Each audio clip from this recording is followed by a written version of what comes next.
Okay.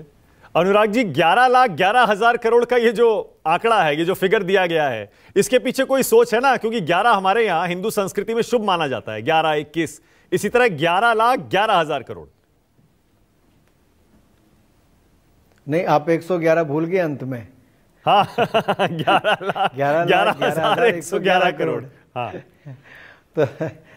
तो ये इसमें 7 बार इक्के आते हैं। तो ये नहीं, देखिए, देश में पिछले साल हमने 10 लाख करोड़ रुपए का कैपेक्स के लिए बजट दिया था। वो पिछली बार से बहुत बड़ा था, 35% ज्यादा। इस पर 11% ज्यादा किया। अगर आप रक्षा के क्षेत्र में देखेंगे, रक्षा उत्पादन के, तो भारत ने पिछले साल 1 लाख करोड़ से ज्यादा की मैन्युफैक्चरिंग की है, डिफेंस इक्विपमेंट की। 16,000 करोड़ से ज्यादा का एक्सपोर्ट किया। हम आत्मनिर्भर उस दिशा में हुए हैं। इस बार के बजट में रक्षा में भी बढ़ोतरी की है, जिससे एक और रक्षा उत्पादन को भी बल मिलेगा, तो वहां हमारी सुरक्षा को भी और बल मिलने वाला है।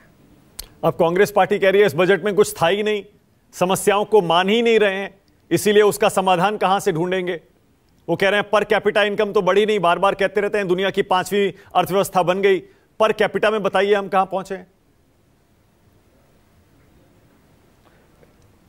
मुझे लगता है शायद या तो कांग्रेस का आंकड़ों में विश्वास नहीं है, क्योंकि इनके समय तो महंगाई 13% थी, आज मात्र 5% है।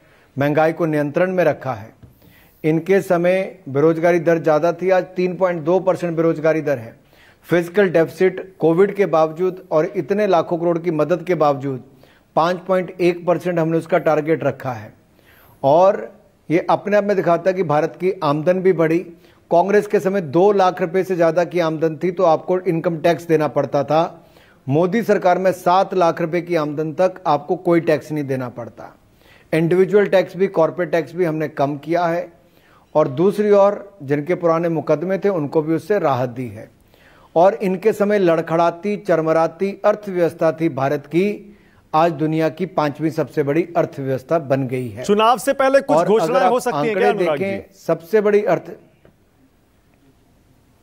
देखिए, हम एक व्हाइट पेपर लेकर आ रहे हैं। हाँ।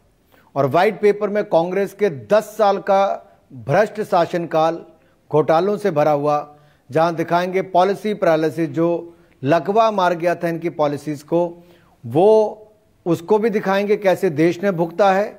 और इन 10 वर्षों में तुलना करके बताएंगे मोदी सरकार ने निर्णायक सरकार कैसे बनाई, भ्रष्टाचार मुक्त और सुशासन युक्त सरकार क्या होती है। टेक्नोलॉजी के उपयोग से आज पारदर्शिता और जवाबदेही हमने सिस्टम की खड़ी की है और लास्ट माइल डिलीवरी भी सुनिश्चित की है।